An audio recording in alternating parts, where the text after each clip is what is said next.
سبحان الذي أسرى بعبده ليلا من المسجد الحرام إلى المسجد الأقصى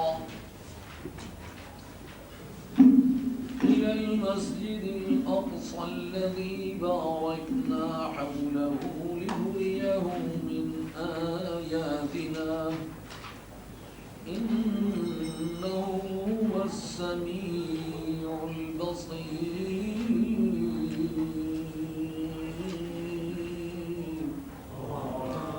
وآتينا موسى الكتاب وجعلناه هدى لبني إسرائيل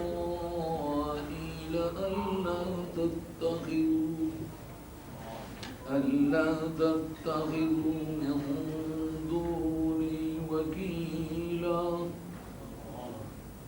ذرية من حملنا مع نوح إنه كان عبدا شكورا وقضينا إلى بني إسرائيل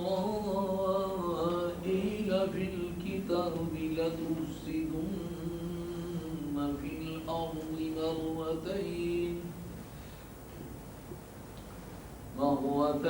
ولتعلن علوا كبيرا فإذا جاء وعد أولاهما بعثنا عليكم عبادا لنا أولي بأس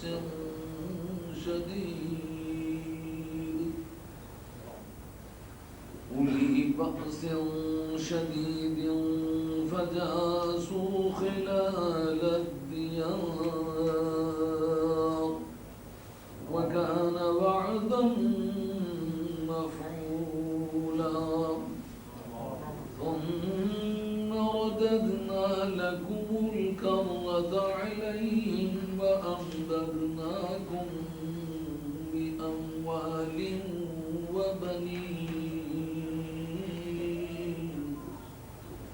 وبنين وجعلناكم أكثر نفيرا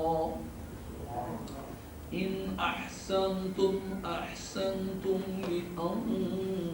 لأنفسكم وإن أسأتم فلها فإذا جاء وعد الآخرة ليسوءوا وجوهكم وليدخلوا المسجد كما دخلوه أول مرة وليتبروا ما علوا تتبيرا عسى ربكم أن يرحمكم وإن عدتم عدنا وجعلنا جهنم للكافرين حصيرا إن هذا القرآن يهدي للتي هي أقوم ويبشر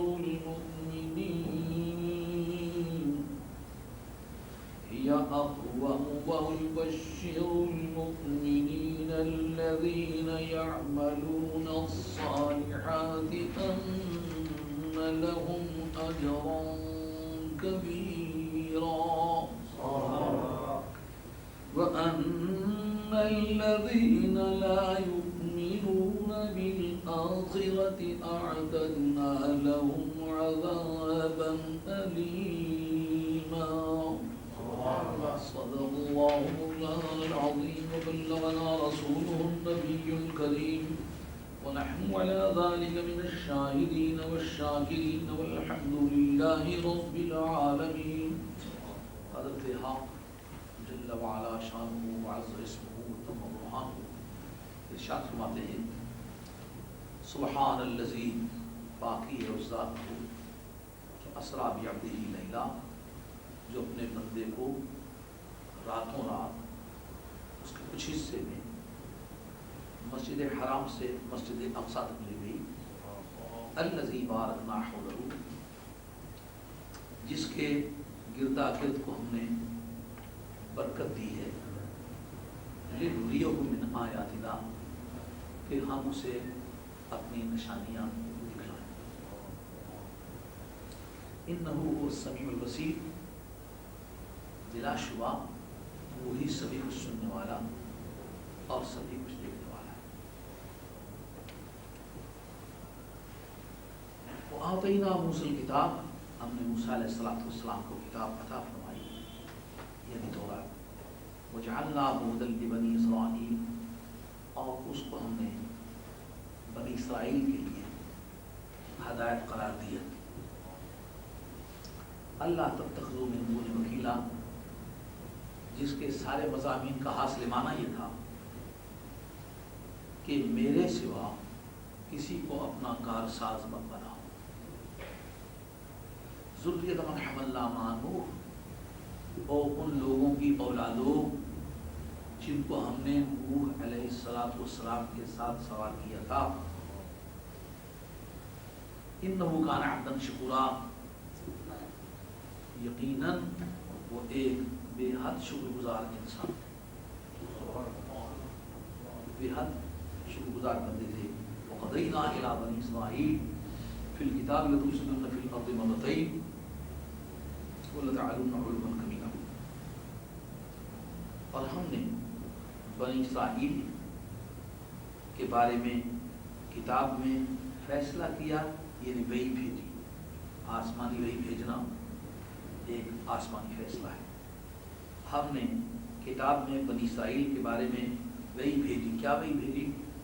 کہ لتفسدن فی الارض مرتین، کہ تم زمین میں 2 مرتبہ فساد کرو، ولتعلن علوا کبیرا، اور بے حد غرور کرو، اپنے آپ کو بہت سمجھو گے۔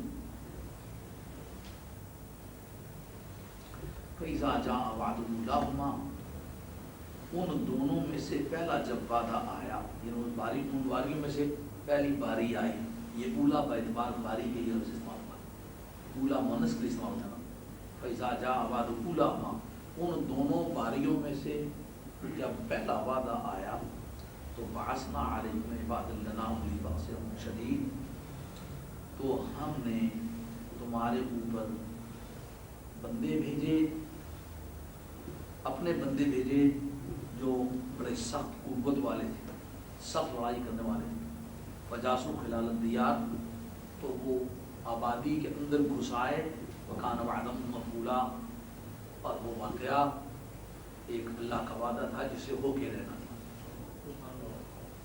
ثم رددنا لكم الكرة عليهم، پھر ہم نے تمہارے لیے ان پر باری الٹ دی، یعنی تمہارا الٹ کر ان پر حملہ کر دیا۔ وَأَمْدَدْنَاكُمْ بِأَمْوَالٍ وَبَنِينَ، اور ہم نے مالوں اور اولادوں کے ذریعے سے تمہاری امداد فرمائی۔ جعلناکم تنفیرا، اور تمہیں قوت افرادی کے لحاظ سے کثرت عطا فرمائی۔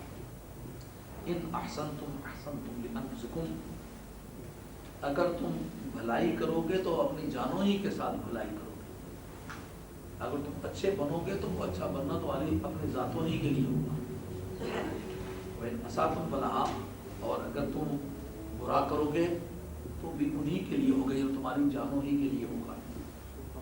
فَإِذَا جَاءَ وَعْدُ الْآخِرَةِ لِيَسُوءُوا وُجُوهَكُمْ وَلِيَدْخُلُوا الْمَسْجِدَ كَمَا دَخَلُوهُ أَوَّلَ مَرَّةٍ، سو جس وقت دوسری باری کا وعدہ آیا تاکہ ان کے منہوں تو کہ تمہارے منہوں کو بگاڑ کے وہ رکھ دیں، اور تاکہ مسجد میں داخل ہوں جیسے وہ پہلے داخل ہوئے تھے، پہلی مرتبہ داخل ہوئے تھے، اور تاکہ جو کچھ ان کے ہاتھ لگے اس کو تباہ و برباد کر کے رکھ دیں۔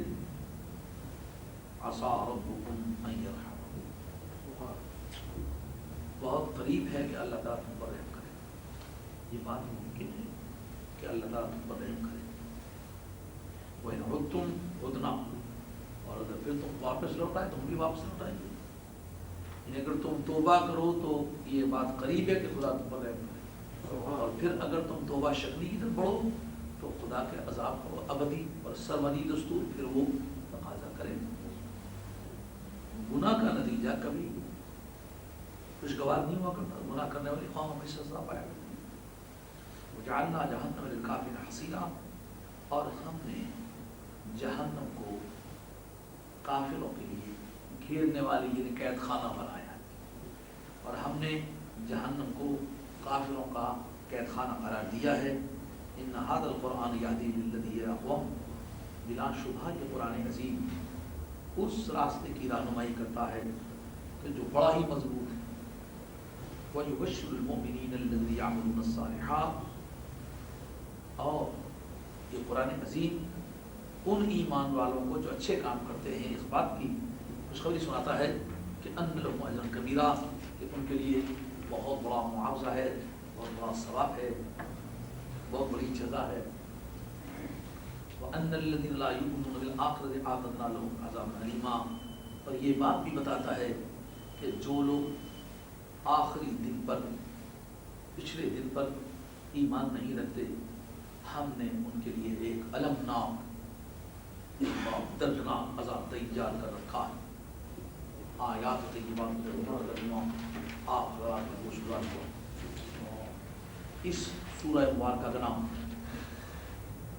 سورہ اسراء بھی ہے، اس مناسبت سے کہ اسراء کہتے ہیں رات کے وقت سیر کرانے کو، رات کے وقت لے جانے کو. تو اللہ رب العزت کی ذات پاک رات کے وقت اپنے معمول کو لے گئی، اس کا ذکر اس کے عنوان میں ہے، اس لیے اس سورت کا نام سورہ اسراء ہے. اور ایک اس سورت کا نام ہے سورہ بنی اسرائیل، کیونکہ مین ٹاپک اس سورت کا بنی اسرائیل ہے. بعض وقت کنٹینٹس کی بنیاد پر کسی سورت کا نام رکھ دیا جایا کرتا ہے اس قاعدے کے مطابق. اس کا نام سورہ بنی اسرائیل ہے. اور گاہے گاہے اہل علم حضرات اس سورت کو سورہ سبحان بھی کہتے ہیں، اس لیے کہ بعض وقت یہ فارمولہ اختیار کر لیا جاتا ہے کہ سورت کا جو بگننگ ورڈ ہے اس کے نام پر، اس ورڈ پر پوری سورت کا نام رکھ دیا جایا کرتا ہے. چونکہ اس کی ابتدا جس طرح یاسین، طٰہٰ ان سورتوں کے نام ہیں، اسی طرح اس کا بگننگ ورڈ جو ہے سبحان ہے. اس مناسبت سے اس کا نام سورہ سبحان. اور یہ مکہ شریف میں نازل ہوئی، اور اس کی 8 آیتوں کے بارے میں ان قادو لیفتنون کا سے لے کر نصیرہ تک جو آیات ہیں، یہ 8 آیاتیں ہیں جس کے متعلق دادا کا قول ہے کہ یہ اتنی آیتیں یہ مدنی ہیں، مگر ان کے سوا کسی دوسرے یہ قول نہیں ہے کہ اس کی کوئی آیات مدنی ہے، ساری مکہ شریف میں نازل ہوئی. چونکہ معراج شریف کا واقعہ مکہ شریف میں پیش آیا اور اس کا ابتدائی موضوع واقعہ معراج ہے، تو وقوع معراج پر فوری طور پر اعتراضات ہوئے. تو ان اعتراضات کے جواب بھی ظاہر ہے اسی جگہ دینے تھے جہاں وہ اعتراض ہوئے تھے. تو چونکہ وہ 12ویں سال نبوت کے اختتام پر یا 13 سال نبوت کے وسط میں، یعنی جو کل حضور نبی کریم علیہ الصلوۃ والسلام کی نبوت کا زمانہ ہے وہ 23 برس کا زمانہ بنتا ہے.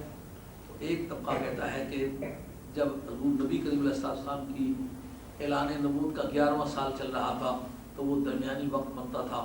جس طرح خیر الامور اوسطھا، سب چیزوں کا درمیانی حصہ جو ہے وہ عمدہ ہے.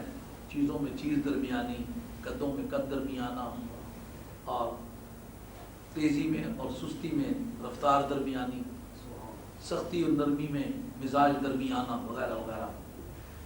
خرچ کرنے میں حد سے زیادہ خرچ کرنا، حد سے زیادہ کم خرچ کرنا، اس میں درمیانہ رویہ وغیرہ.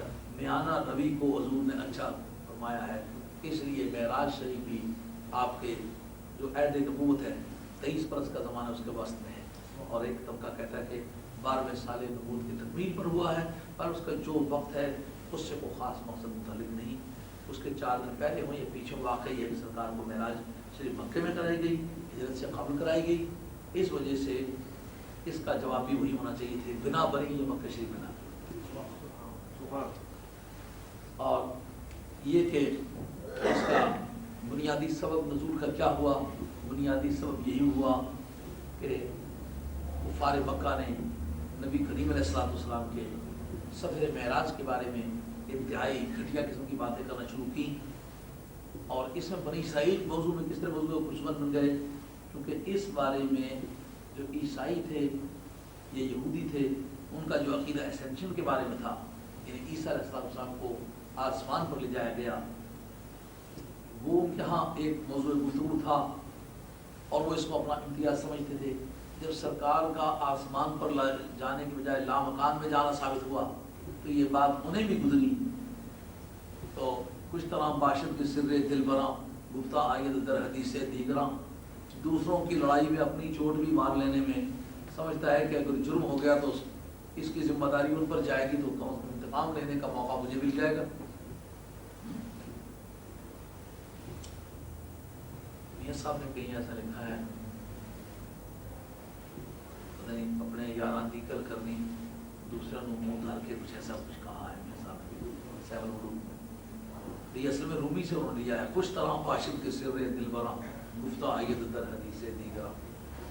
اچھا طریقہ گفتگو یہ ہے کہ دوسروں کی بات میں اپنے محبوب کی بات کر لینا، تو چونکہ ان کو بھی درد یہ تھا نا، وہی سمجھتے تھے کہ آسمان پر کسی کا جانا یہ ہمارے مذہب کی بڑی حد تک بنتی ہے، ان کو یہ نہیں پتا تھا کہ وہ مذہب بھی اللہ کا تھا، یہ مذہب بھی اللہ کا ہے، وہ بھی اللہ کے رسول تھے اور یہ بھی اللہ کے محبوب ہیں، کسی کو کہیں تک لے جائے اس میں کسی کا کیا دخل، خدا خدا ہے، جو کرنا چاہے اس کو کوئی فرمان نہیں۔ سبحان۔ تو چونکہ نبی کریم علیہ السلام نے جب معراج فرمائی ہے، معراج کرائی گئی ہے، تو اس کا بنیادی طور پر انکار کفار مکہ نے کیا، اس لیے بنیادی موضوع تو وہ ہے، لیکن مسجد اقصیٰ کا بھی میں ذکر ہونا، آسمان پر جانا، تو مسجد اقصیٰ کے بعد میں یہود و نصارہ بھی اپنے آپ کو سمجھتے تھے کہ وہ اس کے بلا شرک تھے، غیر اس کو مونوپلائز کرتے ہیں، انہوں نے اپنی مناپلی بنائی ہوئی تھی، وہ اپنی اجارہ داری میں سمجھتے تھے، اس لیے وہ بھی چڑھے تو دونوں کو موضوع گفتگو بنا لیا گیا۔ واقعہ یہ ہوا، میں نے چونکہ واقعہ معراج پر 4 تقریریں بڑی انفارمیٹو قسم کی، صرف معلوماتی اور اطلاعی قسم کی، اس میں جذبات کا بہت کم دخل ہے، صرف معلومات کو مہیا کرنے کے لیے کہ میرے دوستوں کو سولڈ طریقے سے واقعے کی نوعیت، تفصیلات، وقت، جگہ اور وہ مقامات جو اس میں جن کا دخل ہے وہ معلوم ہو جائے۔ اگر کوئی آدمی واقعہ معراج کے بارے میں معلوم کرنا چاہے تو وہ 4 تقریریں مکمل طور پر اپنے دارالعلوم کے پاس موجود ہیں، وہ لے کر کے دیکھیں۔ لیکن مختصراً یہ کہ سرکار تاجدار مدینہ علیہ السلام اپنے گھر نہیں تھے، حضرت ام ہانی رضی اللہ تعالیٰ عنہ جو مولا مرتضی شیر خدا رضی اللہ کی بہن تھی، ان کے مکان میں تھے، تو اس جگہ جبریل امین کو بھیجا گیا، 70,000 ملائکہ ان کے ہمراہ آئے، چھت پھاڑ کے داخل ہوئے، جس کا مقصد یہ تھا کہ اس سے پہلے کوئی نہیں آیا، محبوب کے سفر میں وہ کام کیے جانے چاہیے کہ جس کی مثال نہ ہو۔ آپ کو آب زمزم کے پاس کعبہ شریف کے متصل لا کر آپ کا سینہ کھول کے آپ کا قلب اطہر نکالا گیا، اس اجزاء اس سے نکالے گئے جس سے حضور کی ترقی مدارج مقصود تھی، اور اس کے بعد حضور کو جنتی جوڑے پہنائے گئے اور حضور کو تیار کر لیا گیا۔ براق جو گھوڑے سے چھوٹا اور گدھے سے بڑا، انتہائی خوبصورت نورانی مخلوق ہے، جنتی مخلوق ہے، اس کو پرندوں کی طرح 2 بڑے سائز کے پر ہیں، نیچے گھوڑے کی طرح 4 ٹانگیں ہیں، چہرہ انسانی صورت کا ہے، اس پر آپ کو سوار کیا گیا، اور 4 ملائکہ مقربین آپ کے دائیں بائیں لگام تھامنے، رکاب تھامنے، اور حضور کو اس پر بٹھانے کی ڈیوٹی انہوں نے کی، اور وہاں سے نکل کے بیت المقدس شریف انبیاء علیہ السلام سے ملاقات کی، نماز پڑھائی، وہاں سے فارغ ہو کر 7 آسمانوں پر مختلف انبیاء علیہ السلام سے ملاقاتیں ہوئی۔ اللہ کے حضور میں حاضر ہونے سے پہلے جبریل امین سدرۃ المنتہا پر رہ گئے، حضور عرش الہی پر پہنچے، کوئی ساتھ نہ تھا، اللہ کی بارگاہ میں گفتگو ہوئی، کیا ہوئی؟ فاوحیٰ الی عبدہ ما اوحیٰ، رب کہتا ہے اس معاملے میں نہ پڑھ جو ہم نے وحی کی سنی۔ تو اس میں جو مشہور بات ہوئی ہے وہ نمازیں فرض ہونا، 50 نمازیں فرض ہونا، پھر 9 چکروں میں 5 کم ہوتے پھر 5 رہ جانا، اور کچھ روایات میں 10 کم ہوئی ہیں، اور اس کی تفصیلات کم ہونے کی کچھ ہیں، پر فرض 50 ہو کر رہ گئی ہیں 5، پر سب ان کا ثواب آج تک 50 ہی چلا رہا ہے۔ اور راستے میں حضرت موسیٰ علیہ السلام کا کھڑا ہونا، حضور کو بار بار درخواست کرنا واپس جاؤ، اس سے پتہ چلتا ہے جو اللہ والے دنیا سے چلے گئے ہوتے ہیں وہ کھڑا ہونے کی پوزیشن میں بھی ہوتے ہیں، بات کرنے کی پوزیشن میں بھی ہوتے ہیں۔ اور یہ چھوٹی موٹی کتاب میں نہیں، بخاری شریف کے متن میں ہے، اس لیے اس کا انکار کرنا ممکن نہیں۔ نبیوں سے ملاقاتیں اور باتیں، یہ بھی بخاری شریف کے متن کی حدیث سے، اس حدیث کا نام ہے حدیث معراج، بڑی لمبی ہے، غالباً بخاری شریف میں اتنی لمبائی کی کوئی اکی دکھی اور حدیث ہوگی، تو اتنی لمبی حدیث و تفصیلات کے ساتھ وہ واقعہ موجود ہے۔ اور واپس آنا اور بیت المقدس شریف میں پھر انبیاء علیہ السلام سے ملاقات ہونا، اور پھر واپس آتے ہوئے راستے میں اونٹوں والے مختلف قافلوں کو دیکھنا، ان کی حالتیں نوٹ کرنا کہ کون سا اونٹ آگے تھا، کس جگہ کون سا اونٹ چل کے اس کی ٹانگ ٹوٹی، کس جگہ قافلہ سو رہا تھا، ان کے پاس فلاں فلاں آدمی تھا، اور اس طرح کی چیزیں ان کے پاس پڑی ہوئی تھی، ایک لے کر کے میں نے استعمال کی ہے، اور پھر فلاں جگہ فلاں قافلہ آ رہا تھا، اس پر اس طرح کا کجاوا پڑا ہوا تھا، حالانکہ رات اندھیاری تھی، اس پر اس طرح کے 4 خانے کی قسم کے اون کے کپڑے کے کجاوے بنے ہوئے تھے، اور اس پر اس طرح سامان تھا، تو میں اس کے پاس سے گزرا، تو پھر نبی کریم علیہ السلام نے صبح کو جب آ کے اعلان حضور نے کیا، تو پھر یہ اعلان کافروں نے سن کے بغلے بجائیں کہ اب تو صدیق اکبر کو توڑنے کا چانس نکل آیا۔ وہ حضور سے ملاقات ابھی نہیں کر پائے تھے کہ پہلے ہی ملاقات کفار سے ہو گئی، انہوں نے آبادی سے باہر میں پکڑ لیا کہ آج بھی تم نہیں مانو گے۔ انہوں نے کہا کیا بات ہے؟ انہوں نے کہا آج تمہارے صاحب نے ایک ایسی بات کہی ہے جو تم آج مانو گے کہ انہوں نے معاذ اللہ سمجھ اللہ جھوٹ بولا۔ انہوں نے کہا کیا ہو سکتا ہے بتاؤ؟ انہوں نے کہا وہ کہتے ہیں میں راتوں رات یہاں سے مسجد حرام پہ آؤں، راتوں رات واپس آیا ہوں، آپ ایمانداری سے بتائیں کہ کوئی طریقہ ہے راتوں رات جہاں سے وہاں جانے کا اور وہاں سے واپس آ جائے؟ کہتے ہیں یہ انہوں نے اگر کہا ہے تو میں مانتا ہوں، اس لیے کہ اس سے بڑی بات میں مانتا ہوں، مجھے تو وہ کہے میں آسمان پر گیا ہوں تو میں مانتا ہوں، خدا کو بن دیکھے ان کے کہے پر میں نے مان لیا ہے۔ تو یہ معراج خدا سے تو بڑی چیز ہے، حقیقت نہیں ہے نا، اس لیے میں سمجھتا ہوں کہ اگر وہ کہے میں آسمان پر بھی گیا ہوں تو میں مانتا ہوں۔ یہی وہ تاریخ ہے جس تاریخ حضرت صدیق اکبر کو صدیق کہا گیا، لیکن ایسی یگانت اور ایسی دوستی کہ سرکار کے ادب اور تعظیم میں کمال نکلا ہے۔ اتنا قریب کوئی اور ہوتا تو اس کا حضور کا قرب اس کے لیے آزمائش بن گیا ہوتا، اتنا ادب اور اتنی تعظیم معلوم نہ رہتا۔ اس لیے قریب کرتے وقت آل اللہ نے ظرف دیکھنے کی کوشش کی، اگر بندے میں اہلیت نہیں تو اس کو قریب نہیں ہونا۔ حضور نے ان کو قریب ہونے کا موقع مہیا کیا، لیکن دیکھیں ساری زندگی جہاں سرکار نے تھوکا ہے وہاں سے گزرنے کی ضرورت نہیں، سرکار کے نالے پاک کو بے ادبی سے ہاتھ نہیں لگایا ساری زندگی، جب تک سرکار نے خود کھڑا نہیں کیا سرکار کے مسئلے پہ کھڑے ہوئے نماز نہیں پڑھی۔ اپنے گھر میں چیز خریدی سرکار کی اجازت سے بنتی ہے، ممکن ہے سرکار کو ضرورت ہے، لیکن ایسا کبھی نہیں ہوا کہ سرکار کی کوئی چیز لے لی ہو، کبھی یہ کہ وہ میری ہر چیز لے لے میں لے لوں، نہیں کبھی زندگی میں دیکھی۔ اور اکیلے آدمی ہیں خدا کی دنیا میں جن کے مال میں حضرت صدیق اکبر کا بغیر ان کی اجازت کے ہاتھ ڈالا گیا۔ صدیق اکبر کا مال ہے، معمول کے لیے بغیر ان کی اجازت کو لے لیتے، وہ ایسا خوش نصیب انسان ہے۔ سارا دیا ہوا مال ایک دن جبریل واپس کرنا چاہتے ہیں، حضور کی معرفت جبریل امی سے حضرت صدیق اکبر کہتے ہیں جبریل امی تم تو وہ دیا ہوا مال واپس لینے کے بارے میں پوچھ رہے ہو، اور میں اس چکر میں ہوں کہ وہ کب وقت آئے گا جب میری جان سرکار کے قدموں مردم عظیم علم کے نام مردم برائے تو اے خاک بسر باد خاک پائے۔ تو اس طرح یہ تمام عجائبات معراج شریف کے سفر کے گزرے ہیں۔ تو پھر کفار کا سوال کرنا کہ جناب اگر آپ سچے ہیں تو بتائیں کہ بیت المقدس کی شکل کیسی ہے، تمہیں کھڑے کھڑے بتانا اس پر تفصیلات عرض کر چکا ہوں. اگر آپ سچے ہیں تو بتائیں کہ وہ قافلہ کہاں ہے، کب آئے گا. جناب کہاں ہے یہ تو دیکھی ہوئی بات کے مطلب بتانا کہ کہاں ہے، کون کون کہاں تھا.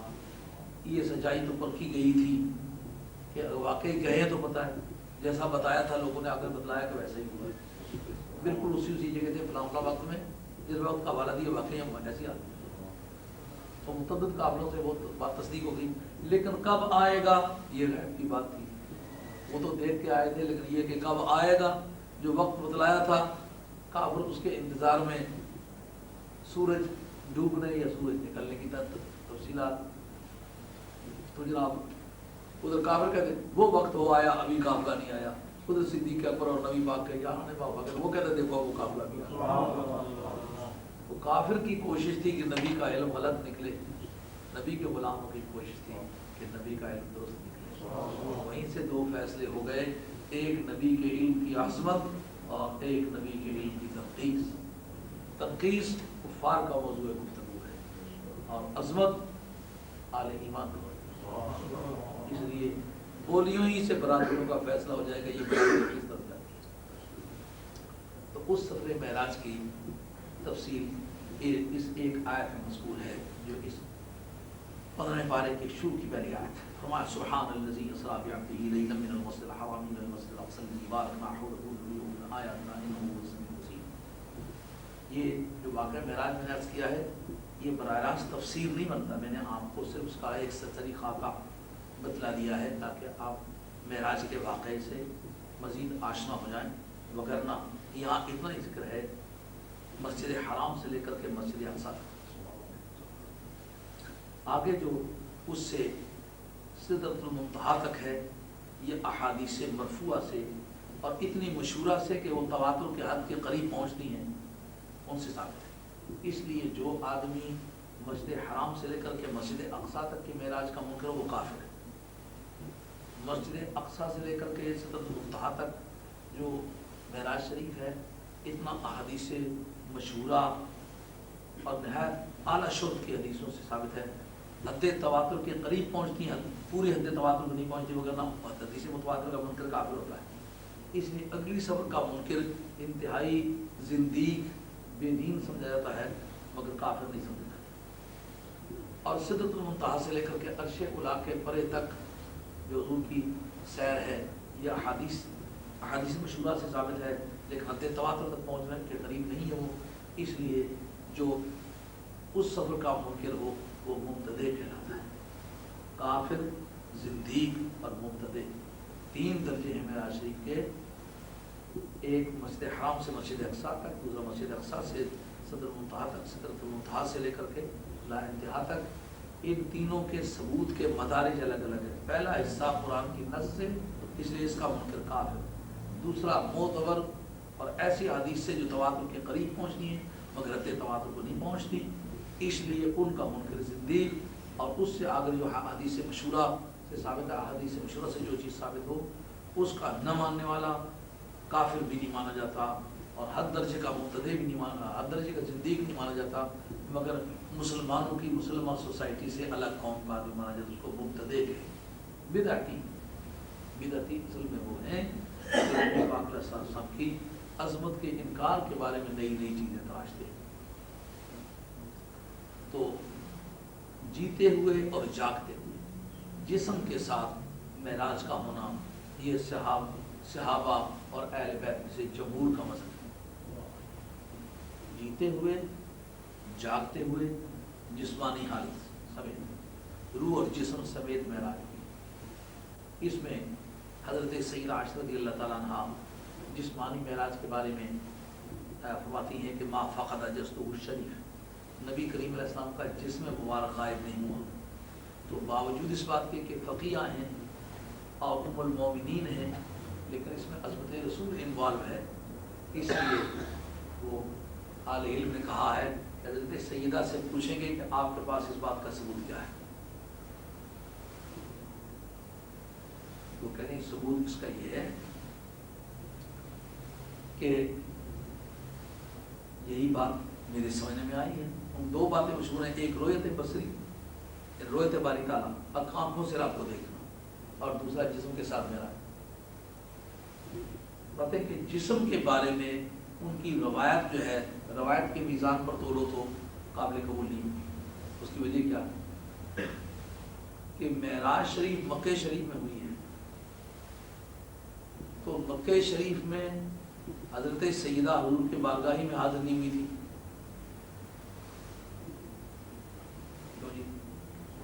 حضور نبی کریم علیہ السلام کی عمر شریف 45 برس ہے تو ان کی ولادت ہوتی ہے، تو واقعہ معراج کے وقت حضور کی عمر شریف اگر 51.5 برس ہے تو جناب سیدہ کی 6.5 برس بنتی ہے، تو 6.5 برس کی عمر شریف میں وہ حضور کے پاس ہی نہیں تھی، اگر وہ وہاں موجود بھی ہوں تو وہ سن شعور نہیں ہے، وہ اتنا بچپنا ہے کہ اس زمانے میں تحمل حدیث کی استعداد نہیں ہے،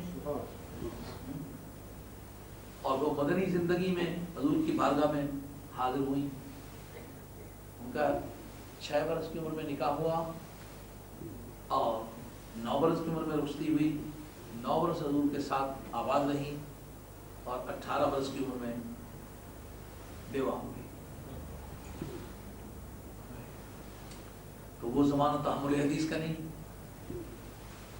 اور اس کے بعد کہ ان کا جسم وہاں سے غائب نہیں ہوا، اس کا تجربہ تو وہ اہلیہ کر سکتی ہے جو اس وقت ساتھ ہو، تو تاریخ نہیں بتاتی کہ اس وقت ساتھ ہیں، اور نہ حدیث کا کوئی گوشہ اس کی حمایت کرتا ہے، تو جو جس موقع پر موجود ہی نہیں اس موقع کی گواہی اس کی کیسی؟ دوسرا یہ کہ بیوی ہونا، ام المومنین ہونا، عظمت کے اعتبار سے بڑی عظیمہ ہونا یہ اور بات ہے، اور ایک خاص فن میں کوئی بات کرنا یہ اور بات ہے۔ جیسا میں ہی ہوں، مثال کے طور پر کسی کا میں پیر لگتا ہوں لیکن میری گھڑی خراب ہے، مثال کے طور پر اب میں گھڑی کے بارے میں تو کچھ نہیں جانتا، تو میرا ایک شاگرد ہے، میرا مرید ہے جو گھڑی ٹھیک کرنا جانتا ہے، وہ گھڑی دیکھتا ہے اس کو کہہ رہا ہے یہ یوں اس میں خرابی ہے، تو باوجود اس کے کہ میں اس کا پیر ہوں، استاد ہوں، لیکن وہ گھڑی میں اس سے زیادہ نالج رکھتا ہے، اب اگر اس کا کوئی نالج صحیح نکلا ہے تو اس میں میری کوئی حد نہیں، اس لیے کہ میرا مضمون ہی نہیں۔ تو علم کے اعتبار سے جناب مولا مرتضیٰ شیر خدا رضی اللہ تعالیٰ عنہ کو پوری امت مسلمہ کا سرتاج مانا جاتا ہے۔ علم کے اعتبار سے بعد از انبیاء مولا مرتضیٰ جتنا عالم کائنات کا کوئی نہ پہلی امتوں میں نے سنا، مولا مرتضیٰ علم یہ مقام ان کا مذہب ہے جسم سمیت میں آنے، اور یہ کہ آنکھوں سے نہیں دیکھا، یہ جناب سیدہ، اور یہ بخاری شریف میں ان کی حدیث موجود ہے کہ جو آدمی یہ کہتا ہے اس نے اللہ اس کا ضرور چھوٹ پاتا ہے، تو اس پر حضرت شاہ غلام صاحب رحمۃ اللہ نے مدارج النبوت شریف کے اندر نوٹ لکھا ہے، وہ کہتے ہیں جناب سیدہ سے یہ پوچھا جائے کہ آپ کا سند کیا ہے، حدیث مرفوع ہے، حدیث مرفوع میں حضور کی زبان کے بول ہے کوئی آپ کے پاس؟ کہتے نہیں ہے، کہا کس نے کو ہم کی بات لا تدرک الابصار، آنکھیں اسے پا نہیں سکتی، کہ یہ تو پھر تفسیر کا مسئلہ ہوگا، یہ حدیث کا مسئلہ تو نہیں ہوگا نا، آنکھیں اسے پا نہیں سکتی یہ قرآن کی آیت ہے نا، تو دیکھیں گے قرآن کی آیت ہو کر اس کے معنی یہ ہیں کہ خدا کو کوئی دیکھ نہیں سکتا، کہ یہ معنی تو نہیں ہے، ادراک شے اور علم شے دو الگ چیزیں ہیں، ادراک کامل احاطے کو کہتے ہیں، جس کا پورا احاطہ کر لے، احاطہ باری تعالیٰ تو آج ممکن ہے، قیامت کو ممکن ہے، تو اگر اس کے معنی مطلق دیکھنے کے ہو تو قیامت میں تو دیکھنا ثابت ہے، سب کو جناب سیدہ بھی قائل ہے، تو پھر یہ لا تدرک الابصار پھر کدھر جائے گا؟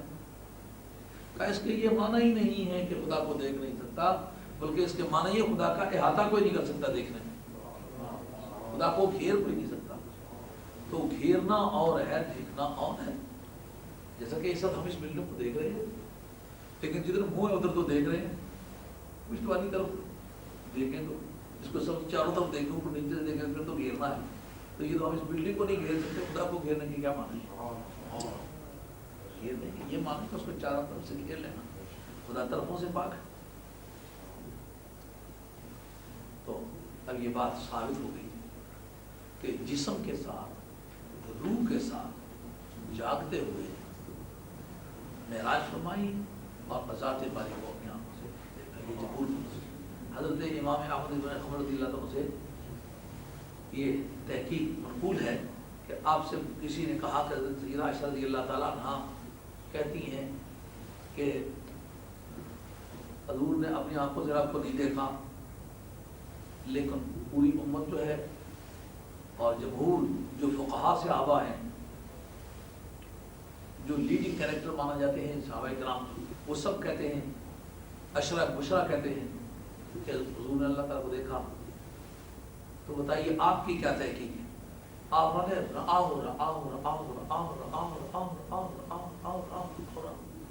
جب تک سانس چلتا تھا نا اس وقت تک آپ نے کہا دیکھا ہے دیکھا ہے دیکھا دیکھا دیکھا دیکھا دیکھا دیکھا دیکھا دیکھا۔ میری تحقیق اب یہ کہ حضور جسمانی طور پر گئے ہیں، روحانی طور پر، یہ مرزا قادیانی کا بھی یہ مذہب ہے، وہ کہتا ہے جسمانی طور پر نہیں گئے، کیونکہ اس سے جو نہیں جایا جا سکا، یہ جو جھوٹا ہے اس کو لوگ کہتے ہیں اس طرح کی بات ہے۔ تو پھر چونکہ عیسیٰ علیہ السلام کے بارے میں یہ کہنے میں دقت اسے ہوتی ہے نا کہ وہ جسم سمیت آسمان پر گئے ہیں، تو فلاسفہ کا مطلب ہے جسم پر سمیت آسمان پر نہیں جایا جا سکتا۔ تو اب آسمان پر اگر ان کا ہونا ثابت ہو تو مرزا جی کہتے ہیں میں وہ ہوں جو جس کے مطلب یہ کہا گیا ہوا ہے کہ وہ واپس آئے گا، میں آیا ہوں۔ یہ شارٹ کٹ مارتے ہیں۔ اللہ تعالیٰ ہدایت فرمائے۔ تو وہ حضور کا اگر جسمانی طور پر جانا ثابت ہو جائے نا تو مرزا جی کے مقصد کو ضرور پہنچتا ہے۔ وہ کہتے ہیں اگر حضور کا جانا ثابت ہو جائے تو پھر عیسیٰ علیہ السلام کا بھی جانا ثابت ہو جائے، وہ ثابت ہو گیا تو میں گیا۔ اپنے ایک جھوٹ کو منوانے کے لیے ہزاروں صداقتوں کو ٹکراتا ہے۔ اب یہ کہ جسمانی طور پر جاگتے ہوئے جانا اس آیت سے ثابت ہے۔ کس طرح؟ اگر وہ کہتے خواب میں گیا ہوں تو کافروں کو اعتراض ہی کیا تھا؟ کافروں کا جھگڑا کرنا اس بات کی شہادت ہے کہ سرکار میں جیتے ہوئے جاگتے ہوئے جسم سمیت گیا ہوں۔ اگر کہتے میں مجھے خواب آیا، آج ایک کو خواب کہے میں نے اللہ دیکھا ہے، تو آپ اس کو ماریں گے؟ خواب میں اگر ان کو کہتا ہے کہ میں نے اللہ دیکھا، تو ابن سیرین نے لکھا کتاب رویا میں یہ بات ممکن ہے، خواب میں وہ اللہ کو دیکھ سکتا ہے۔ اگر ان کو کہے میں عرش پر گیا ہوں خواب میں، تو آپ کیا کریں گے؟ ماریں گے اسے؟ نہیں مان سکتے۔ کہ خواب میں کوئی عرش پر جائے نہیں جائے۔ اگر سرکار نے بھی اسی طرح کی بات کی ہوتی تو کافر کہتے ہیں تو عرش پر گیا، ہم اس طرح کے 20 عرشوں پر گئے، کیا کہتے ہیں؟ اب جسمانی طور پر آسمان پر جانا ان کے لیے اچنبے کی بات تھی، اس لیے سرکار سے پیچھا ڈال لیا، نہیں مانتے، ہمیں دکھاؤ۔ کہا وہاں جا کے اب میں دکھانا چاہوں تو تم کس طرح جاؤ ساتھ؟ کیا طریقہ ہے؟ کہا کہ جو راتوں رات یہاں سے بیت المقدس ہی تک گیا ہوں، اتنی بات کو پرکھو تمہارے نزدیک، جس طرح یہ ناممکن ہے اسی طرح آسمان پر جانا ناممکن ہے۔ اگر اتنی بات واقعات کی زبان سے ثابت ہو جائے تو میں گیا ہوں، تو جس طرح یہ ناممکن میں نے ممکن کر دکھایا وہ بھی ناممکن ہے۔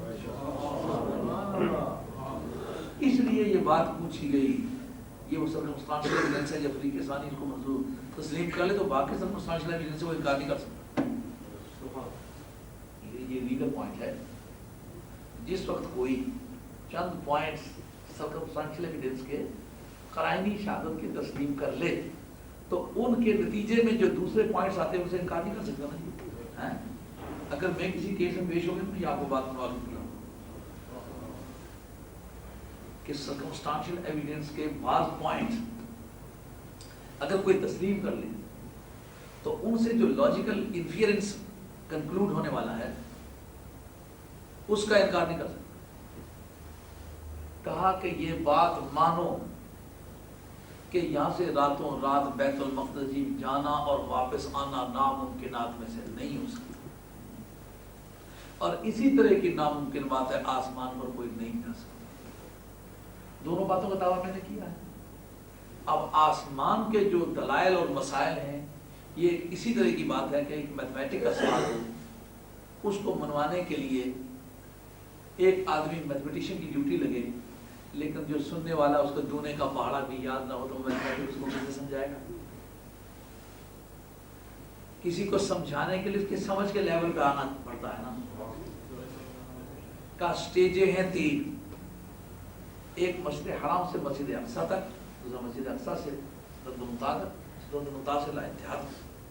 اب پہلی ایک سٹیج ہی صرف تمہاری سمجھ میں آ سکتی ہے، اگلا میتھ تمہاری سمجھ میں نہیں آتا، تمہاری کلاس ہی نہیں ہے۔ ایک کو دھونے کا پہاڑا یاد نہ ہو، اس کو میتھمیٹک کے اس طرح کوئی سوال سمجھائے، جیومیٹری کس سے سمجھائے، ٹریگنومیٹری کس طرح سے سمجھائے۔ تمہیدی مقدمات ہر ایک کام کے لیے جاننا پڑتے ہیں، بنیادی مسائل۔ تو اب یہ 3 منزلیں ہیں، پہلی منزل تمہاری سمجھ میں آتی ہے، اگلی 2 منزل تمہاری سمجھ میں نہیں آتی۔ تو کسی سے گفتگو کرنے کا معیار یہ کلم الناس علی قدر عقولہم، بات اس معیار پر کرو جس معیار پر آپ کا مخاطب تل سکتا ہے۔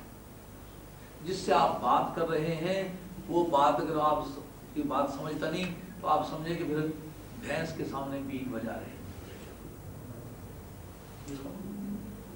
کئی بات تو تمہاری سمجھ میں آتی ہے کہ یہاں سے وہاں راتوں رات جانا واپس آنا ممکن نہیں، کہ یہ بات تمہاری سمجھ میں آتی ہے۔ کہ اس کو پرکھا کہ بیت المقدس کی کھڑکیاں کتنی، روشن دان کتنے، دروازے کتنے، اونچائی کتنی، رخ کیا ایسا، رنگ کیسا ہے ایسا، مٹیریل کون سا لگا ایسا، بات بتا دی۔ اور پتہ یہ ساری زندگی نہیں گیا۔ جیسا آپ کے گاؤں میں رہنے والے لوگوں میں سے آپ کو نہیں پتا کہ یار ملائق کبھی نہیں آیا، یہ تو پچھلے 20-25 سالوں میں یہ رواج پڑا ہے دور دراز جانے کا۔ ایک گاؤں میں وہ بزرگ اپنی آنکھوں سے دیکھا کہ ساری زندگی ارمان رہا کہ گجر خان کو گچھن گیا، گجر خان کی آرزو میں مر گئے، گجر خان کسی نے نہیں جانے دیا، ایسے ایسے بزرگ دیکھے۔ تو اس لیے ان کو پتا ہے کہ یہ آدمی کبھی بیت المقدس شریف نہیں گیا، کیونکہ بیت المقدس تجارتی منڈی تھی نہیں۔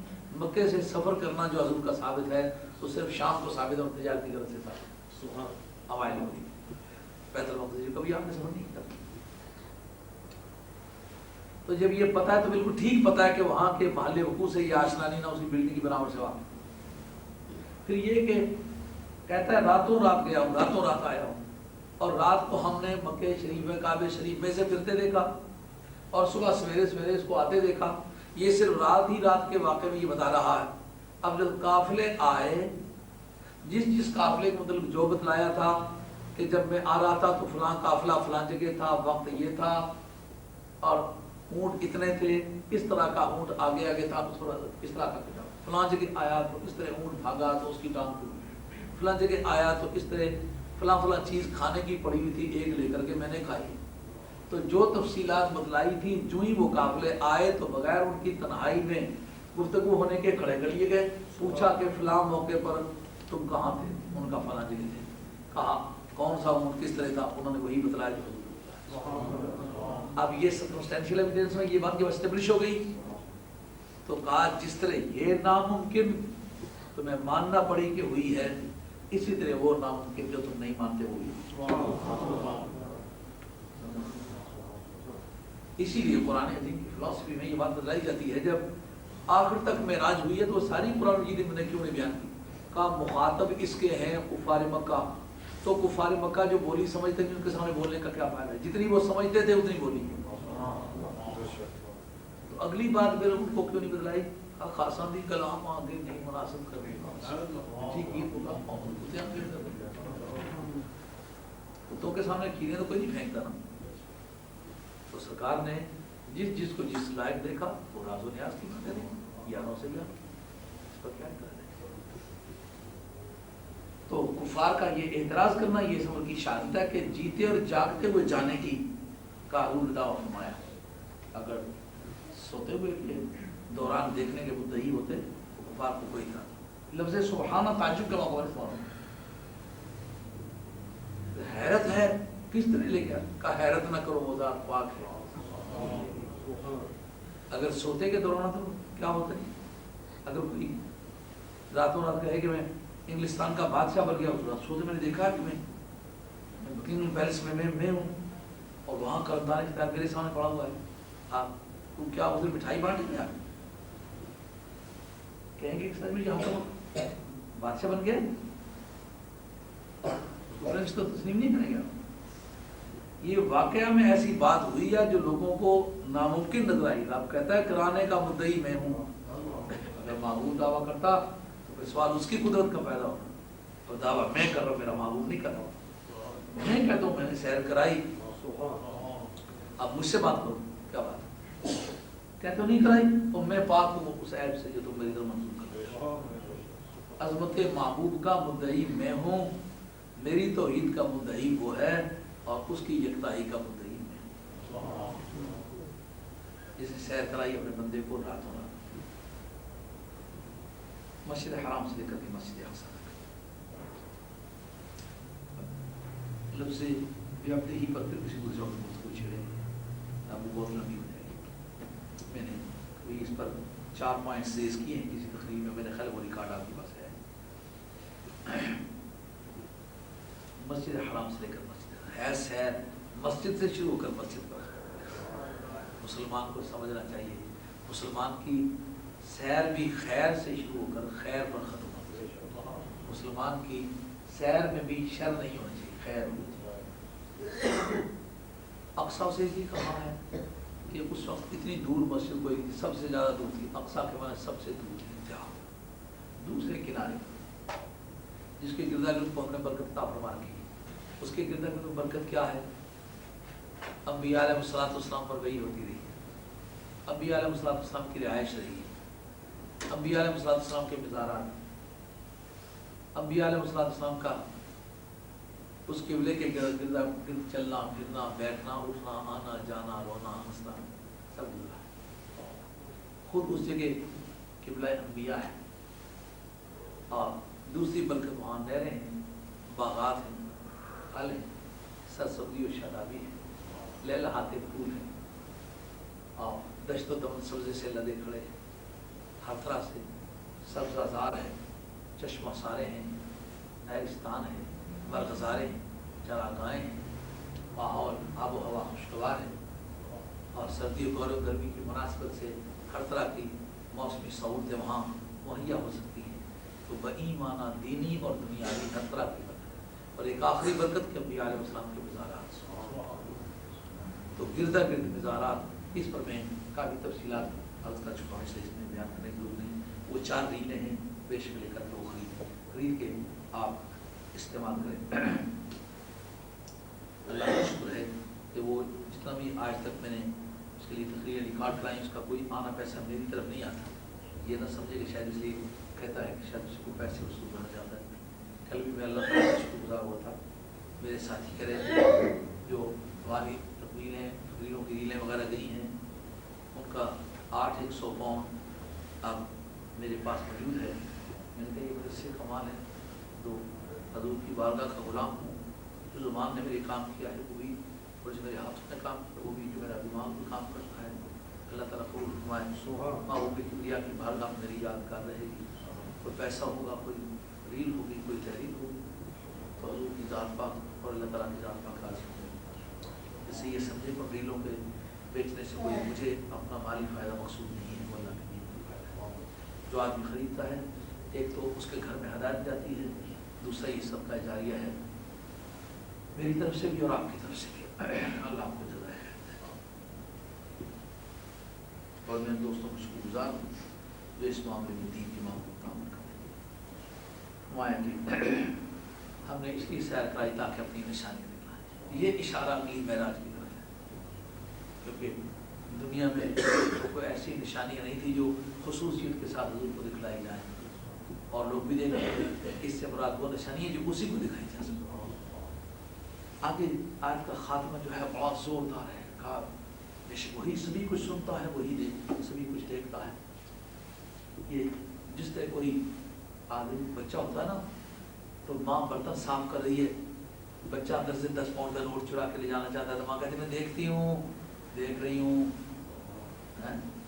یہ نہیں مطلب کہ وہ اپنی آئی سائٹ کی فٹنس بتاتی ہے, نہیں, اس کا مطلب یہ ماروں گی.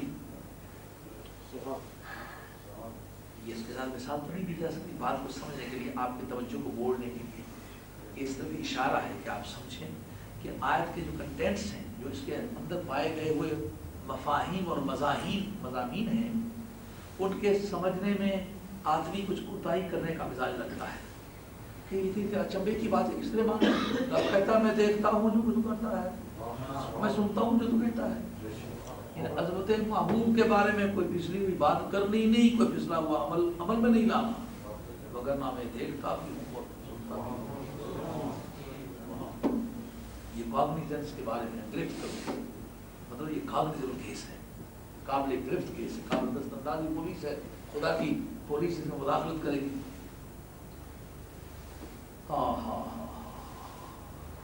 تو دیکھیں گزری ہوئی صورت کا خاتمہ اور اس نئی صورت کی ابتدا، یہ بھی تفسیر کے ضروریات سے ہے۔ دیکھیں گزری ہوئی صورت میں کیا کہا تھا، وَاصْبِرْ وَمَا صَبْرُكَ إِلَّا بِاللَّهِ وَلَا تَحْزَنْ عَلَيْهِمْ وَلَا تَكُ فِي ضَيْقٍ مِّمَّا يَمْكُرُونَ إِنَّ اللَّهَ مَعَ الَّذِينَ اتَّقَوْا وَالَّذِينَ هُم مُحْسِنُونَ۔ اے محبوب آپ صبر کیجئے، یہ سورہ نحل کا خاتمہ ہے۔ صبر کیجئے اور آپ کا صبر بھی بجز توفیق الہی کے ممکن نہیں، اور آپ کے بارے میں غم مت کھائیے، اور جو کچھ خفیہ تدابیر لگا رہے ہیں آپ اس کے بارے میں تنگ دل مت ہوجیے گا۔ بلا شبہ اللہ متقین کے ساتھ ہے اور ان لوگوں کے ساتھ جو احسان کرنے والے ہیں۔ اس کے فوراً سبحان الذی یسری بعبدہ، اوپر یہ خیال گزرا تھا نا کہ بے ایمانوں کی تعداد زیادہ ہے، محسنین کی تعداد کم ہے۔ اب صبر کریں تو سر پہ چڑھتے ہی چلے جانے، وہ سمجھتے ہیں شاید ان کے منہ میں دانت ہی کوئی نہیں۔ اب ان کے ساتھ انتقامی اور جوابی کارروائی کاؤنٹر اٹیک نہ کیا جائے تو بات نہیں بنتی۔ کہا پیارے وہ وقت بھی قریب آ رہا ہے، وہ مکی آیت ہے نا سورہ نحل، یعنی ہم قریب جہاد کی آیاتوں کا حکم دینا، ذرا صبر ذرا صبر کر، دیکھ کیا بنتا ہے، صبر کر۔ اب مشکلات میں جب سخت سے سخت حالات پیدا ہوئے تو اس میں کہا کہ آپ جو کچھ وہ مخفی تدابیر کرتے ہیں آپ اس کے بارے میں غم نہ کریں، صبر کریں، میں تیرے ساتھ ہوں۔ سوچ پیدا ہوتی ہے کہ اکیلا اکیلا ہی ہوتا ہے، خدا ساتھ ہو تو پھر خدا تو خدا ہو کر ساتھ ہے نا، بندوں کو تو ایک ہی نظر آتا ہے۔ رب کہتا ہے دیکھ بھری سوسائٹی تیرے خلاف ہے، جب اٹھانا چاہے تو لے گئے، لامکان میں کہ نہیں لے گئے۔ جس طرح یہ واقعہ ممکن ہے کہ تمام سوسائٹی مخالف ہو لیکن عزت بخشنے والے نے لامکان میں چل کے بخش دی، اسی طرح یہ عین ممکن ہے کہ ساری سوسائٹی مخالف ہوتا ہے، صبر کا صلہ تجھے ایسے رب دے کہ دشمن سر اٹھانے کی اہلیت سے معلوم ہو جائے۔ گزشتہ صورت کا نئی صورت ہے جو معلوم ہوا کہ صبر کر، اور تیرا صبر اس کی توفیق بھی ہم دیں گے، اور یہ تجھ پر بس نہیں، تیرے غلاموں کے لیے قیامت تک ایک ابدی اور سرمدی دستور کے طور پر تمہیں دیتے ہیں کہ جو بھی اس فارمولے پر کار فرما ہوگا ہم اس بات کا وعدہ کرتے ہیں کہ ہم اس کا ساتھ دیں گے۔ پھر آج انسان یہ سوچتا ہے کس طرح ساتھ ممکن ہوگا، رب کہتا ہے کس طرح ممکن ہوگا، جس طرح کہ مکے کی زندگی میں دشمنوں کی بھرمار ہے، مگر رب کریم نے جب عزت عطا فرمانا چاہیے تو دشمنوں کی مرضی تھی۔ جوڑ سمجھ آیا؟ اب اس کا اس کے ساتھ جوڑ سمجھ میں آ گیا، اب اس کا اس کے ساتھ جوڑ سمجھ، اور اس پر گفتگو ختم کرتے ہیں تو پھر بہت زیادہ لمبی ہو جائے گی، گھنٹے میں تمام ہونے والا ہے۔ اس کا جوڑ یہ ہے کہ اوپر کی مشکلات کو دیکھ، اس وقت معراج ہوئی، کیا مطلب کہ جب تکلیفیں اپنی منتہا پر پہنچتی ہیں اس وقت یار کو پیار آتا ہے۔ تانا گریت ابر کے خندت چمن، تانا گریت طفل کے جوشت لبن، رومی پروہ فرماتے ہیں تانا گریت طفل کے جوشت لبن۔ کبھی آپ نے ماؤں بہنوں کو یہ کہتے سنا ہوگا کہ میری چھاتیوں کو جلن ہو رہی ہے، ایسا مطلب ہے میرا شیرخوار بچہ رو رہا ہے۔ ہم ماؤں والے ہیں، بہنوں والے ہیں، بیٹیوں والے ہیں، یہ بات آپ کو طالب ضرور گزری ہوگی کہ مائیں اپنی چھاتیوں میں بے قراری محسوس، ایسا معلوم ہے میرا ننھا رو رہا ہے، تو ننھے کا رونا، وہ ماں جو ہمیشہ ہی مہربان رہتی ہے، بے قراری اس وقت ہوتی ہے جب بچہ روئے۔ فَإِنَّ مَعَ الْعُسْرِ يُسْرًا إِنَّ مَعَ الْعُسْرِ يُسْرًا، وہ رحیم و کریم خدا جس کی رحمت سبقت رحمتی علی غضبی، خاص طور پر اس کی رحمت کی توجہ وسعت ہوتی ہے جب بندہ بے قرار ہو کے کہے یا رب، اے میرے اللہ، مولا کریم وکیل ہی یا رب، میرے محبوب کے اس کہنے کی مجھے قسم جو اس نے مجھے کہا اے میرے اللہ،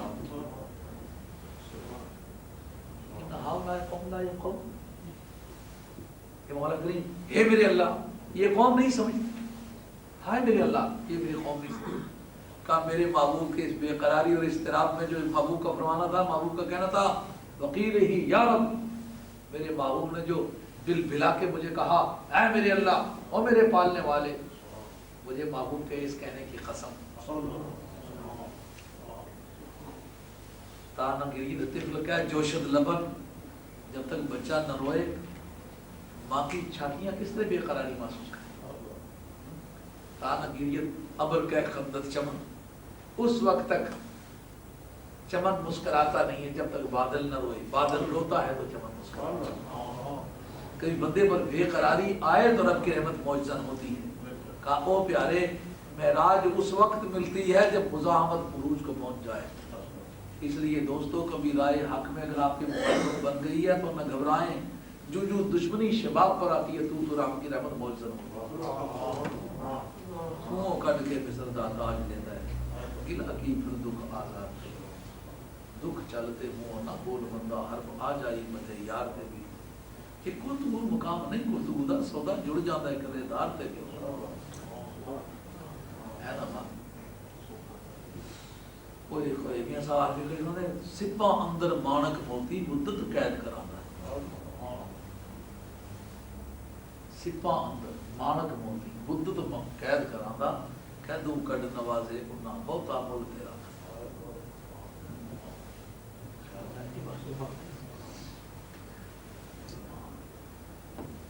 سمجھ میں آیا ہے؟ گزشتہ میں حضور کی مصائب بیان کی اور آنے والی آیت جو آگے آ رہی ہے اس میں موسیٰ علیہ السلام کا ذکر کیا ہے. گزرے ہوئے واقعات میں اپنی ذاتی مصیبتیں اور آنے والی آیتوں میں اشارہ موسیٰ علیہ السلام کی مصیبتوں کی طرف. کیا مطلب نکلا؟ کہو پیارے تجھے یہ بات زیر نظر رہنی چاہیے، تجھے بھی معراج اسی وقت ہوئی جب دشمنی پورے عروج پر پہنچی. دوبارہ تو معراج نہیں ہوئی. کہا دوبارہ تو نہیں، مخالفت ہی نہیں ہوئی. سمجھ میں آئی بات؟ سمجھو کہ مزاحمت بھی اپوزیشن بھی کوئی چیز ہے. یہی ہر وقت سوچنا کہ ہر وقت کوئی میرا ہاتھ ہی چھومے، ہر وقت مجھے کوئی سلامی کہے. نہیں نہیں، کبھی ایسا ہوتا ہے ماننے والے گالیاں بھی دیتے ہیں، اسے ثابت کرنے کا وقت. جو پھر مخلوق مخالفت کرتی نا، بندہ اگر سچائی پر قائم ہو تو خدا کے اوپر کا ہوگا. اس لیے جو مجدد العصر ہوتا ہے، زمانے کا مجدد، اس کی مخالفت اتنی ہوتی ہے کہ خدا کے پرندے بھی مخالفت پیچھے ہوتے ہیں. علماء سو اور صوفیاء خام مل کے اس کو مخالفت کرتے، کچے صوفی اور بدعمل علماء مل جل کے اس کی مخالفت کرتے. اور جو اس کی مخالفت کا وقت ہوتا ہے روحانی طرف اس کے پرواز کرتا ہے.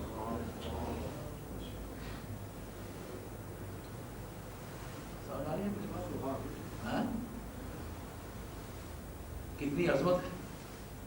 اطفال پیچھے پیچھے پتھر لیے ہوئے دیوانہ تیرا آتا ہے، کیسے اس وجہ سے بڑی ٹھاٹ ہے. لوگ پتھر لے کے آ رہے ہیں، ان کا مرتبہ بڑھ رہا ہے.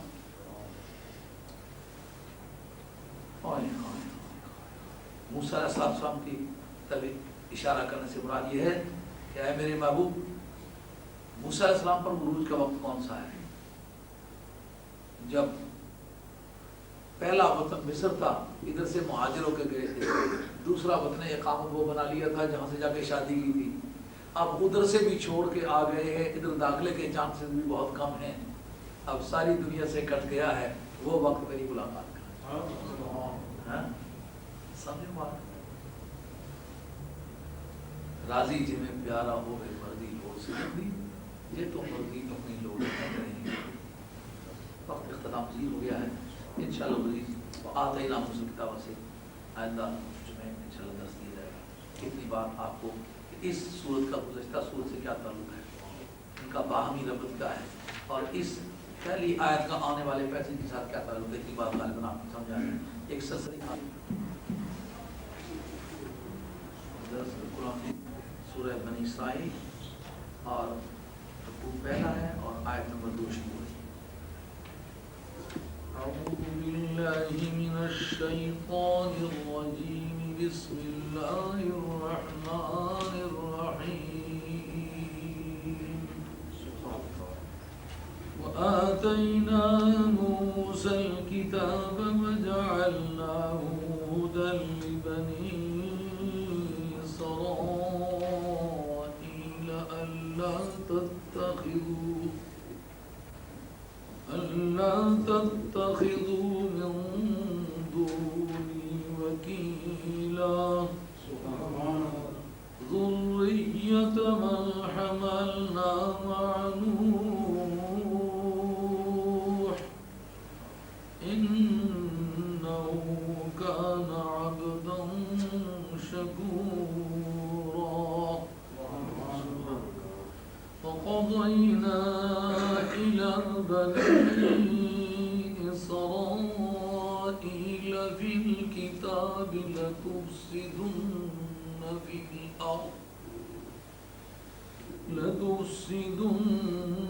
في الأرض مرتين ولتعلن علوا كبيرا.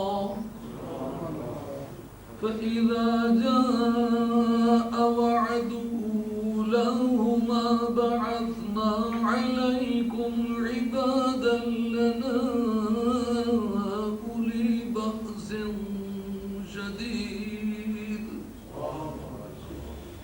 أولي بأس شديد فجاسوا خلال الديار وكان وعدا مفعولا. ثم رددنا لكم الكرة عليهم وأمددناكم بأموال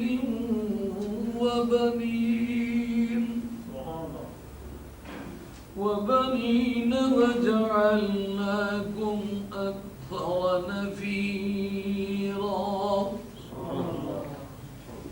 إن أحسنتم أحسنتم لأنفسكم وإن أسأتم فلها. فإذا جاء وعد الآخرة ليسوءوا وجوهكم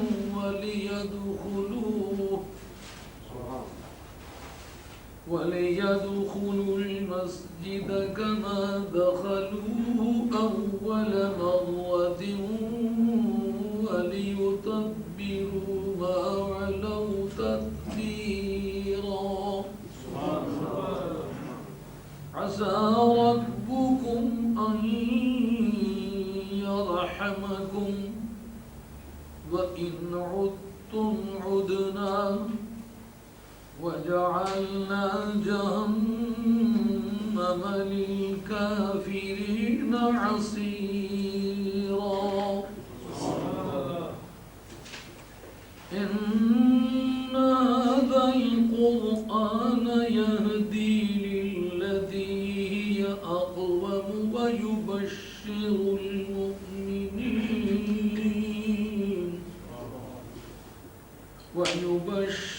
المؤمنين الذين يعملون الصالحات أن لهم أجرا كبيرا. وأن الذين لا يؤمنون بالآخرة أعتدنا لهم عذابا أليما. صدق الله مولانا العظيم وبلغنا رسوله النبي الكريم ونحن على ذلك من الشاهدين الشاكرين والحمد لله رب العالمين. حضرت حق جل وعلا شانہ وعز اسمہ وطب برہان من شاکماتہ وآتینا موسیٰ الکتاب. ہم نے حضرت موسیٰ علیہ نبینا علیہ السلام کو کتاب مرحمت فرمائی. وجعلناہ ہدی لبنی اسرائیل، اور ہم نے اس کتاب کو بنی اسرائیل کے لیے ہادی قرار دیا. اللہ تتخذوا من دون وکیلا، یہ ان تفسیر کا ہوگا. امام جلال السیوطی نے اس کو لام ان زائدہ قرار دیا، اصل میں ان لا ہے. تو کتابت میں اس کو ادغام نہیں کیا کرتے، لیکن قرآن عظیم کی رسم الخط میں مدغم ہوا ہے نا، لہٰذا اس کو مدغم کر کے لکھا گیا. وگرنہ اصل میں ان الگ ہے، لا الگ ہے. ان کا معنی، جس کا معنی یہ ہے کہ ان تفسیر کی، یعنی کے ساتھ اس کا ترجمہ ہوگا، یعنی کہ یہ اس کو ہادی بنانے کا مفہوم اور حاصل معنی یہ تھا. کیا تھا؟ کہ لا تتخذوا من دون وکیلا، کہ میرے بغیر کسی کو حقیقی کارساز مت بناؤ. ذریۃ من حملنا مع نوح، یا حرف نداء معذوف ہے.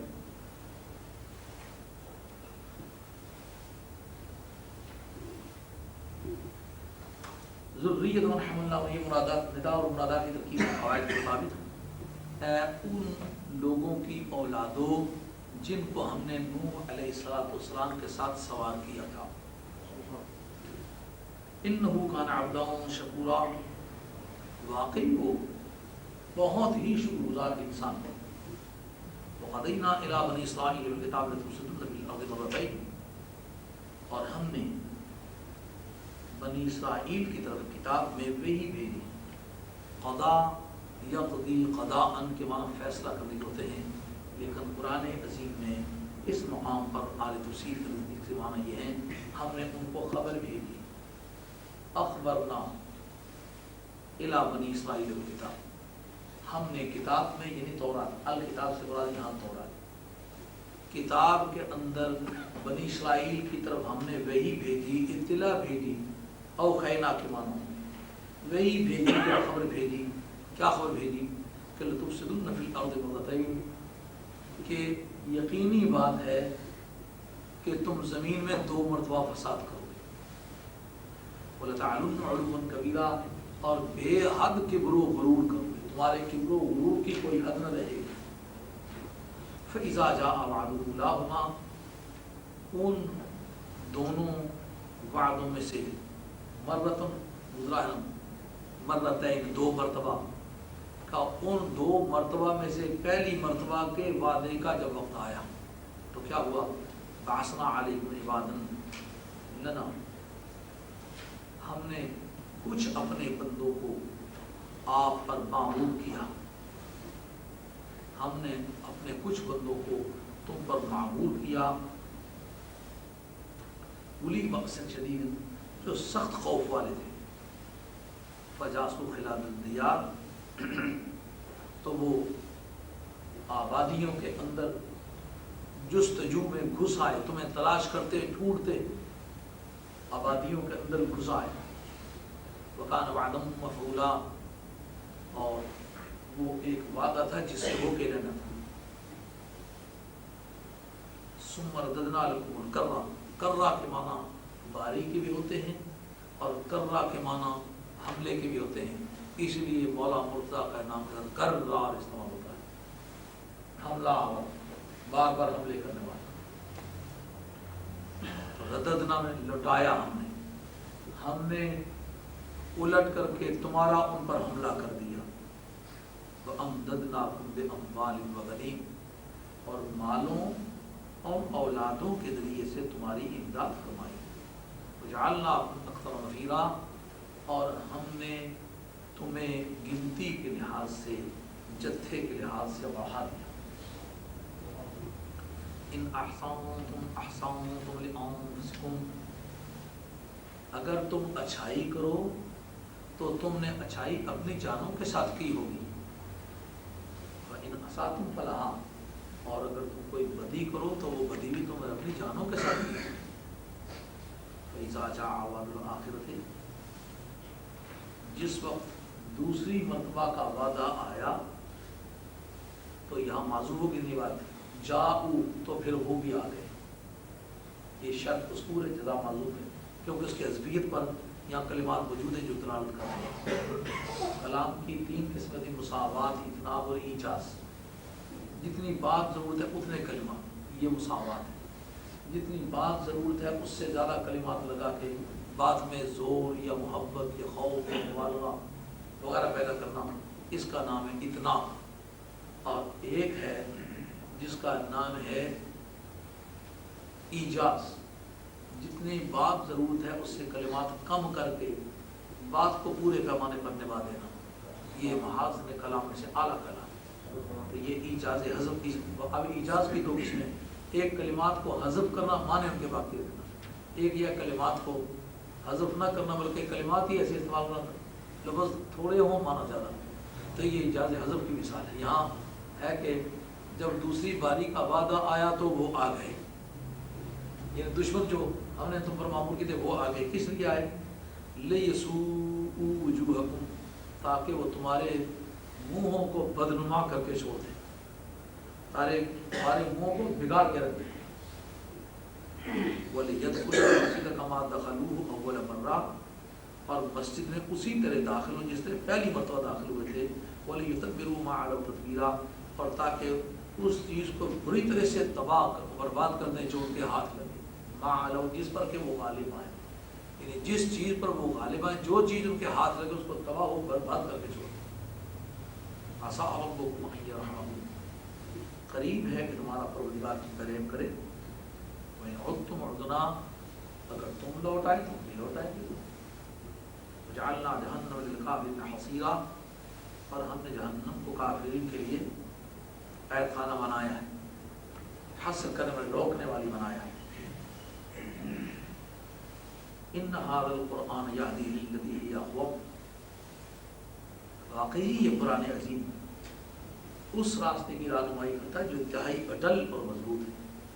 وَيُبَشِّرُ الْمُؤْمِنِينَ الَّذِينَ يَعْمَلُونَ الصَّالِحَاتِ، اور ان ایمان والوں کو یہ خوشخبری سناتا ہے جو اچھے کام کرتے ہیں. کس بات کی خوشخبری سناتا ہے؟ أَنَّ لَهُمْ أَجْرًا كَبِيرًا، کہ ان کے لیے بہت بڑا اجر ہے. وَأَنَّ الَّذِينَ، اس بات کی خوشخبری سناتا ہے کہ أَنَّ الَّذِينَ لَا يُؤْمِنُونَ بِالْآخِرَةِ، بلا شبہ وہ لوگ جو قیامت پر ایمان نہیں رکھتے، اعتدنا لهم عذابا الیما، ہم نے ان کے لیے دردناک عذاب تیار کر رکھا ہے. آیات طیبات رہتی ترجمہ آخرات کی گوش گزار. اللہ کریم فرماتے ہیں آتینا موسیٰ الکتاب وجعلناہ ھدی لبنی اسرائیل، ہم نے موسیٰ علیہ السلام کو کتاب عطا فرمائی اور اس کو بنی اسرائیل کے لیے ہدایت قرار دیا. اس آیت کا گزشتہ آیت سے کیا تعلق بنتا ہے؟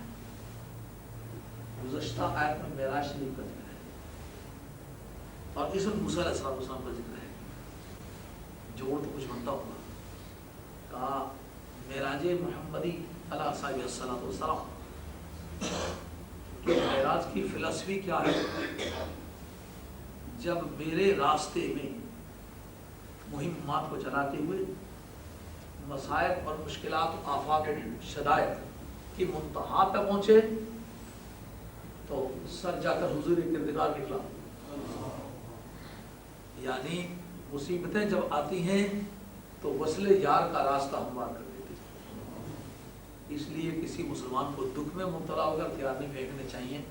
اسے یہ پتہ ہونا چاہیے فَإِنَّ مَعَ الْعُسْرِ يُسْرًا إِنَّ مَعَ الْعُسْرِ يُسْرًا. آب حیات جسے کہتے ہیں عام عادت میں ابدی زندگی والا پانی وہ ظلمات حیرت سے گزرنے کے بعد ہے. ان تاریکیوں سے گزرنے کے بعد جو زندگی کا راستہ روک کے کھڑی ہوتی ہے، تو جب تک زندگی کے وہ تاریک راستے آدمی طے نہ کرے، وہ مشکلات اور مصائب کی گھٹا ڈوب اندھیرے کی راتیں، وہ دکھوں کے گھمیر اندھیرے جہاں سوچ کا ہاتھ بھی ہاتھ کو سجائی نہ دے، ان سے گزرنے کے بعد صبح کامرانی شروع ہوا کرتی ہے. اس پیسج کو گزشتہ پیسج سے یہ مناسبت میری سمجھ بنتی ہے کہ حضرت نبی کریم علیہ السلام کے معراج کا ذکر ہے، مگر کب ہوئی؟ جب دشمنی شباب پہ پہنچی.